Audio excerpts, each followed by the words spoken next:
नमस्कार दोस्तों।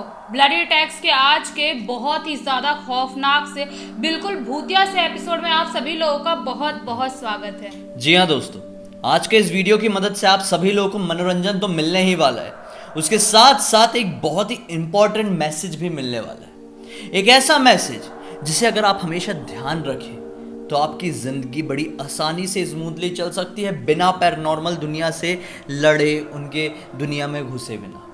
क्योंकि ये इतनी ज़्यादा सेंसिटिव बात है जो हर एक इंसान को पता होनी चाहिए। बहुत सारे लोग इन चीज़ों को इग्नोर कर देते हैं। दरअसल क्या होता है ना, खैर अभी ये कहानी के जरिए आप लोगों को समझाता हूँ। ये कहानी दरअसल मुझे कृष्णा नाम के लड़के ने लिख भेजा। ये जो कहानी है, कृष्णा की बुआ जिनका नाम था राधा, उनके साथ आज से 30 साल पहले बीती, जब उनकी उम्र 20 साल की थी। और जो कृष्णा के पापा थे वो उस समय अपनी बहन के साथ, मतलब एक जॉइंट फैमिली थी उनकी, और आराम से अपनी जिंदगी बिता रहे थे। ये बात कब की है?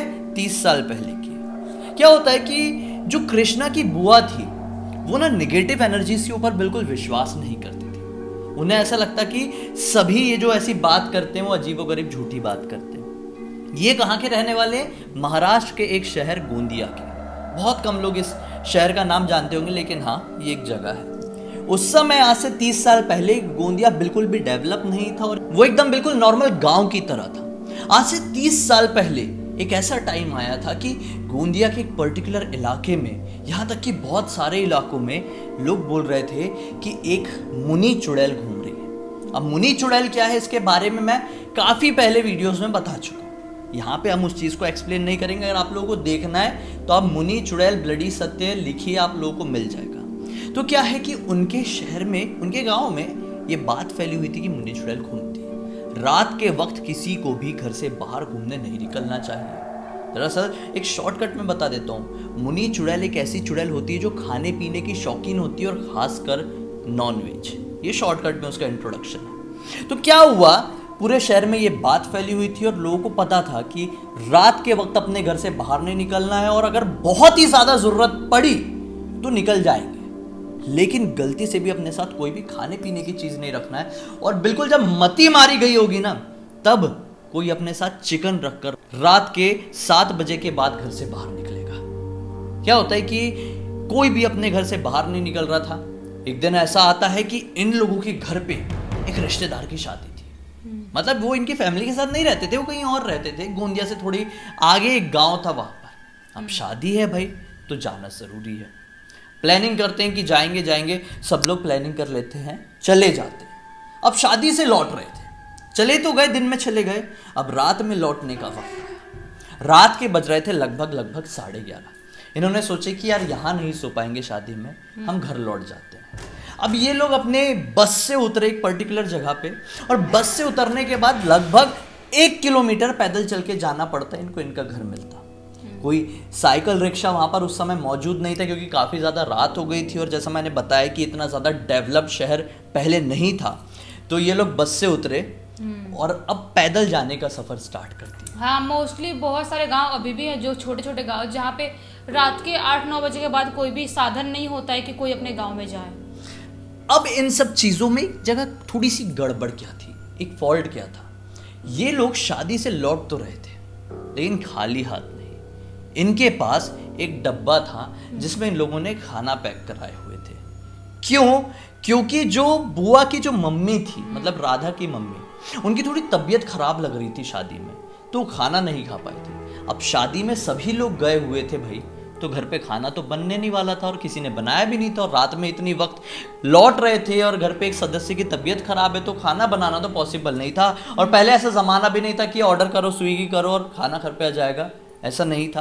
तो इन लोगों ने शादी में ही अपना, और घर की शादी थी, कोई शर्म वाली बात नहीं है, टिफिन पैक किए और घर पर लौटने लगे। लोग ने जो करने को मना किए थे, इन लोगों ने बाय मिस्टेक वही किए। बस से उतरे, हाथ में टिफिन था और आगे बढ़े चले जा रहे थे। रास्ते में एक औरत दिखाई देती जो कि इन्हें ध्यान से देख रही थी। इन लोगों ने सोचा शायद कोई नॉर्मल औरत होगी जो कि शायद मदद मांगने के लिए हमें देख रही होगी, या तो शायद कोई पहचान की होगी, कोई भी हो सकती है। अभी लोग धीरे धीरे करके आगे बढ़ने लगे। तो इनके घर के रास्ते से पहले ना एक ऐसा, जो आपको समझते हैं, पुल जैसा होता है जिसके नीचे से नाला बह के जाता है। हाँ हाँ हाँ। गंदा नाला नहीं, जो साफ पानी का नाला पानी भी रहता है वाला उसको नाला बोलते हैं, नहर जैसा ऐसा कुछ तो भी बोलते हैं। तो वो जा रहा था, उसके ऊपर ही वो औरत खड़ी हुई थी। वहां पर ना पता है दरअसल कुछ लोगों को जलाया जाता था।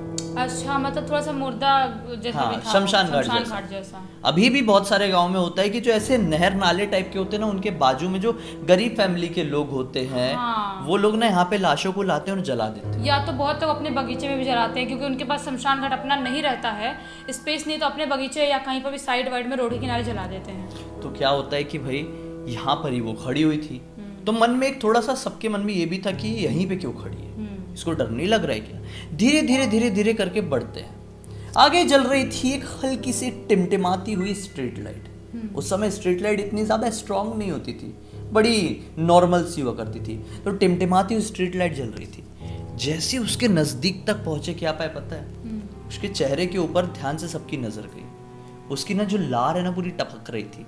लार समझते होंगे सब लोग। हाँ, जो पानी वानी से या कुछ बहुत ज्यादा लालच आ रहा था, पूरा लार और निकलने बहुत लगता ज्यादा है। टपक रही थी। बहुत एक मैच्योर्ड लालच। औरत थी, प्रॉपर साड़ी वाड़ी पहनी हुई थी, उसकी लार टपक रही थी। ये देख के बहुत सारे लोगों को अजीब लगा। ये लोग मतलब जितने लोग परिवार वाले जा रहे थे, तो किसी के मन में शक भी हुआ कि कहीं वही चुड़ैल तो नहीं है। हाँ। अब अचानक से जो इनकी मम्मी थी राधा की, बोली चुप चुप चुप चुप, सीधे चुपचाप चलना, कुछ बोलना मत, उसकी तरफ देखना भी मत, बढ़ते जाओ। तो उसने बोली क्यों मम्मी, क्या हुआ बताओ ना। बोली नहीं, ये वही हो सकती है जिसके बारे में लोग बात करते हैं। फटाक से राधा ने उसकी तरफ वो देख के बोली, मतलब वो चुड़ैल, अरे हट, ऐसी तो बहुत होती है, मैं इन सारी चीजों पर विश्वास नहीं करती, और मैं ये लाड टपकाती हुई औरत से डरूंगी क्या, भाग यहाँ से, बस चिल्ला के बोल दी। वो औरत एक टक लगाए नहीं देखी जा रही थी। और जब वो बच्ची राधा ने ऐसा बोली, मतलब यही कोई 20 साल के आसपास की थी, तो उसने बड़ी वियर्ड से स्माइल दी राधा को देख के, और कुछ भी रिएक्ट नहीं, सिर्फ गंदे से स्माइल, आंखें बड़ी बड़ी और लाल टपक रही है। इमेजिन करो खाली। वो देखती रही और वो लोग आगे बढ़ गए। अब कुछ नहीं है, घर पहुंच गए, खाना वाना खाए, सब कुछ नॉर्मल। अब अगला दिन उठा। अगला दिन हुआ तो क्या हुआ पता है, दिन में भी सब नॉर्मल। रात में जब राधा सो रही है, राधा को आवाज आ रही है। लगभग 12:30 बजे के आसपास की बात है। राधा को नींद नहीं आ रही थी, उसको आवाज आ रही है। कैसी आवाज कि जो उसका ये जो बेड है, बेड के नीचे तरफ ही बैठकर कोई कुछ खाना खा रहा है। अच्छा, मतलब खाना खाने की मुंह की आवाज आती हाँ, है, उस टाइप की कुछ। वैसे मुंह चबाने की आवाज आती है ना। अब सुनसान तो था, ट्रैफिक वगैरह थोड़ी होता है इतना गांव में। और उस टाइम पे क्या, अभी के टाइम पे भी बहुत सारे छोटे गांव में हाँ, ऐसे सुनसान ही होता है रात में। तो राधा को क्या लगा कि मेरा भाई खा रहा होगा बैठ के खाना। राधा ने इग्नोर की, सो गई। फिर 5 मिनट बाद फिर ज्यादा ही जोर जोर से आवाज आने लगी। बोली क्या हो गया, भाई को उठ के देखती तो, उठ के देखी तो नीचे कोई भी नहीं था, और उस समय आवाज भी बंद हो गई। जब भी देखी तो आवाज भी बंद। ने बोली छोड़ो यार, जाके सो जाती हूँ, शायद मेरे दिमाग का वहम है। सो गई। सुबह जब उठे लोग, सब लोग चाय वाय पी रहे थे मिलके, तो उसने बोली भाई से कि तू रात में 12:30-1 बजे मेरे कमरे में आके खाना क्यों खा रहा था। भाई बोलता है क्या बात कर रही, मैं पापा के साथ सो रहा था, पूछ ले। हैरान हो जाती है। और पापा भी बोलते हैं पूरी रात मेरे साथ सोया था, और इसकी नींद तो उल्टा जल्दी लग गई थी, 11 बजे के आसपास ये सो गया था, तुम कहाँ 12:30 बजे की बात कर रही हो। तो ये टेंशन आ जाता है इसको थोड़ा सा। लेकिन ना जैसे तैसे करके दिन बीतता जाता है ना, इस बात को इग्नोर कर देती है। अब अगली रात आती है, वो फिर सोने के लिए जाती है, और रात में 3 बजे के आसपास इसको बहुत जोर से प्यास लगती है। प्यास लगती तो उठ के किचन की तरफ आती है। किचन में मटका रहता है, मटके से पानी निकालती है और पानी पी रही थी कि सामने हॉल की तरफ से इसको घुंघरू की आवाज आती है। ये हैरान थी क्योंकि घर पे घुंघरू वाली पायल कोई नहीं पहनता था, और ये जो घुंघरू की आवाज थी, ये पायल वाली घुंघरू की आवाज नहीं, थोड़े जो मोटे घुंघरू होते हैं। हाँ, जो पैजेब होता है, जो जिसमें ज्यादा घुंघरू वाले पायल होते हैं, जो नॉर्मली शादी वादी में औरतें पहनती हैं। हाँ, मतलब मोटे घुंघरू वाली आवाज आ रही थी। उसने बोली ऐसी पायल तो हमारे घर पे कोई नहीं पहनती है, और है ही कौन मम्मी के अलावा।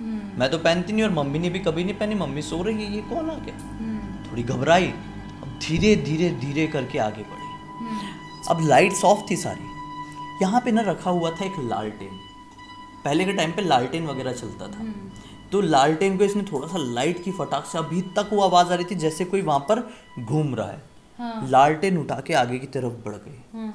जैसे हॉल में पहुंची, हॉल में कोई भी नहीं। अब क्या करे, ये लाइट की तरफ बढ़ी, बटन जैसे ही दबाई, लाइट ऑन नहीं हुई। लाइट्स थी, अंदर वाले कमरे में फैन चालू था, इस रूम में लाइट ऑन नहीं हो रही थी।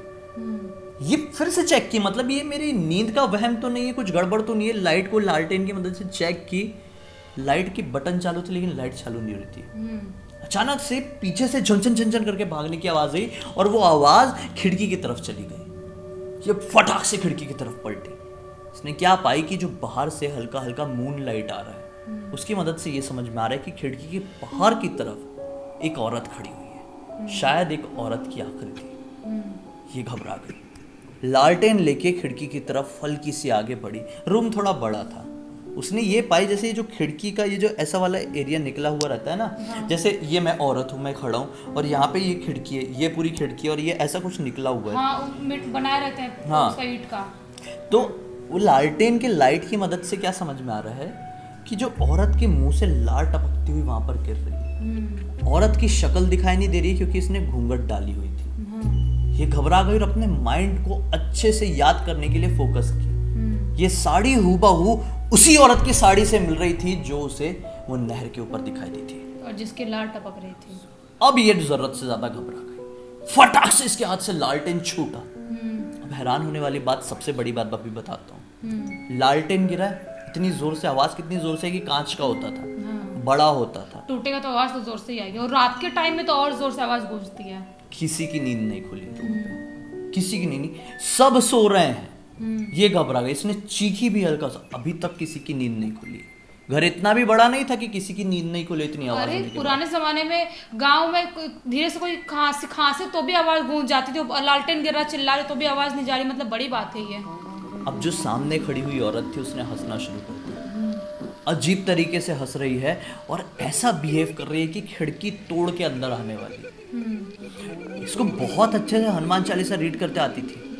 हनुमान चालीसा रीड करना शुरू करी, 1/4 तक भी नहीं पहुंच पाई और हनुमान चालीसा भूल गई, जिसे कंठस्थ याद थी। घबरा गई, शायद ये घबराहट के कारण था या कोई चाल थी, नहीं पता। हनुमान चालीसा भूल गई। अब जय हनुमान जय हनुमान जय हनुमान करके बोलने लगी। अचानक से वो क्या पाई कि वो औरत खिड़की को क्रॉस करके अंदर आने लगी। इसको कुछ समझ में नहीं आ रहा था कि रियल में हो रहा है कि ये फेक है कि मेरा वहम है, कुछ समझ में नहीं आ रहा था। शायद इसके दिमाग को उस अदृश्य शक्ति ने कंट्रोल में कर ली थी। ये सब कुछ होते हुए देखी और बेहोश हो गई। इसकी नींद खुली। नींद खुली तो घर के सारे लोग इसके चक्कर काट के खड़े हुए सामने। इसने पूछी कि क्या हो गया मुझे और मेरा इतना ज्यादा सिर क्यों दुख रहा है और मैं रात में गिरी थी और वो औरत, ये सब नॉन स्टॉप सवाल करना शुरू कर दी। घर वालों ने बोले शांत हो जाओ, जो तुम बात कर रही हो उस बात को 4 दिन बीत चुके हैं। मतलब 4 दिन से वो बेहोश थे और 4 दिन से तुम ऐसे ही सो रही। वो हैरान हो गई। पूरे मतलब घर के सभी लोग घबरा चुके थे। डॉक्टर्स ने चेकअप किए थे, दवाइयां चल रही थी, कहीं कुछ फायदा नहीं हुआ था। उन्हें किसी पंडित जी ने बोले थे कि ईश्वर के ऊपर श्रद्धा बनाए रखो और जितनी पूजा पाठ हो सके घर पे करो, घर का शुद्धिकरण करो, कुछ भी करो, लेकिन घर में निगेटिविटी की एंट्री और निगेटिविटी की सोच मत आने दो। इन लोगों ने 4 दिन तक वही किया। डॉक्टर लोग शायद जवाब दे चुके थे, लेकिन 4 दिन बाद इनको होश आया और उस रात के बारे में इतना ही कुछ याद है कि वो गिरी थी, उसके बाद का कुछ नहीं पता।